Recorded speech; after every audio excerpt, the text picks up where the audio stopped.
Hi everyone, Syncthony Thing Tano here, the internet's busiest music nerd, and it's time for a review of these new Ka albums, Languish Arts and Woeful Studies. Brownsville rapper Ka is back, adding to his dense, his dark, and his verbose discography with 2 new albums, which he dropped back-to-back this past fall, each of them being 10 tracks and running just under 30 minutes, and both given ingenious education-themed titles. Ka's last full-length LP, A Martyr's Reward, in many ways was a tribute to his consistency, as on this thing he offered more simple, skeletal, often drumless instrumentals, soundtracking patient and smoky verses featuring some of the best wordplay you are going to hear anywhere. The issue with the album, though, if you can even call it an issue, is that it was good but maybe not great. Ka kind of working at his usual level of quality, but not exactly reaching for the stars, which I guess I could appreciate in a sense, the fact that he's sticking to his guns, because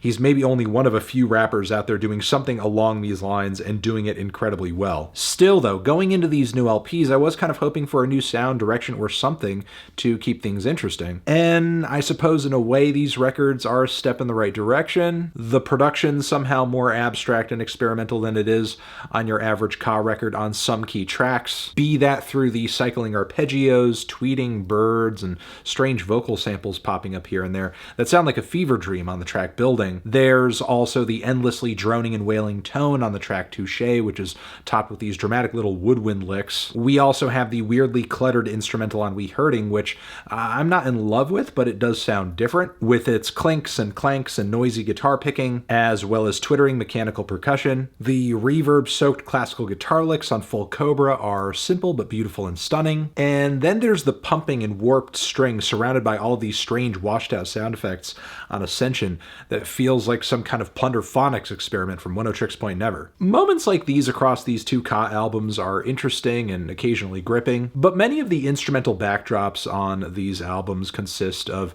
very thin keys and piano and guitars, like something super moody out of a noir film soundtrack, which is fine, but I don't think adds all that much to Ka's general instrumental canon. There's more of an emphasis on choruses with some of these tracks too, like the eerily sung calls of "If it ain't true, it ain't for me" on If Not True, which aren't exactly snappy but are still a huge change of pace for a guy who's not really big on melodic choruses. There are some more chilling group vocals on the cut Still Holding, though I will say the melodies they deliver on this cut particularly are kind of grating. Not to mention their mixing and placement leaves a lot to be desired too, because they're a little quiet and dull, and they dip in and out of Ka's verses kind of unceremoniously. In another interesting switch-up, we have Chuck Strangers of Pro Era fame featured on the cut Unindulged, and a feature on a Ka album is a rare sight. He also appears on the Woeful Studies track Counted Out too, where his vocal and lyrical performance hit a lot harder, mostly because they play into the dejected vibes of the instrumental so well. However, with Unindulged, this is the shortest track on the first of these 2 Ka records, and it feels like it. It's a bit faster than many of the songs surrounding it, but it's not enough to make a night and day difference in terms of like excitement. Structurally, there isn't too much to the track either. I guess I wouldn't expect so much from it if the chemistry between Ka and Chuck was like super high or super crazy, but it's not really. While yes, this track does provide some versatility to the track list, it's really the starkest and most dramatic moments on this LP where Ka's bars hit the hardest. Like when he's rapping over the deep droning bass and flavorful upright bass licks all over I'm Tired. Or on the song Touche I mentioned earlier, where he raps, "Hard-boiled the deep hate as a keepsake, hope the bandage last from the damaged past, I can't reshape, was just saving the push, kick, flip, wasn't a cheapskate, all assassins, things after the king trying to seek mate." He loves those chess references. The song Obstacles as well, I think, is a great example of the general lyricism across these 2 records. This one is off of Woeful Studies. But there is a larger idea, I think, thematically at play with the Languish Arts record. At least there's a handful of tracks with vocal snippets to boot that seem to focus on things like learned behavior. There are bars on these tracks that reflect on lessons lessons, messages, and perspectives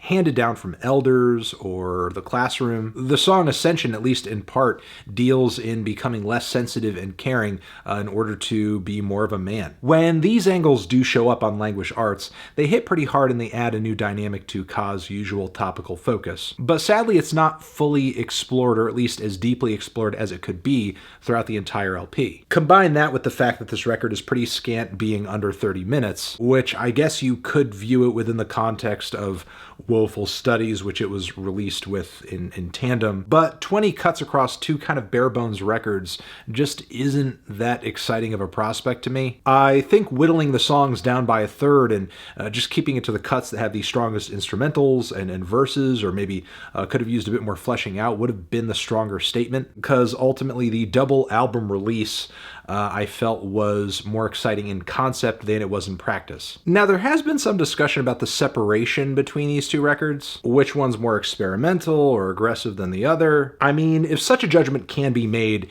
it is by the most subtle of degrees. What is clear going into Woeful Studies is that Ka continues to wax poetic on things like Black power, Black struggle, economic inequity, and the way that his neighborhood has been left behind in the American scheme. There are some good highlights to come on this record too. Be that The Block, which explores painting Ka's neighborhood as a threat to existence, making mention of the various people whose lives it claims. He hits us with some speedier than usual flows on the opening cut, which is relatively hard-hitting. Also matched with a really clever refrain, we into dollars. Obstacles, that I mentioned earlier, has some of the best writing on these two LPs. And My Only Home, I think, is the much stronger of the two closers on these records, just based on content alone, where Ka lyrically explores his love-hate relationship for where he's from, while he is pained by the trauma that it's brought him, really to the point where he's wanting to burn it down. Still, though, it's his only home and it's the place he's known.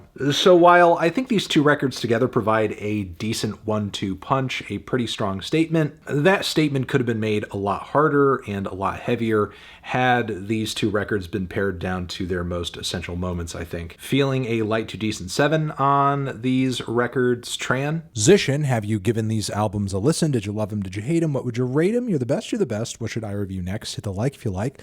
Please subscribe, and please don't cry. Hit the bell as well. Over here next to my head is another video that you can check out. Hit that up or the link to subscribe to the channel. Anthony Fantano, Ka, forever.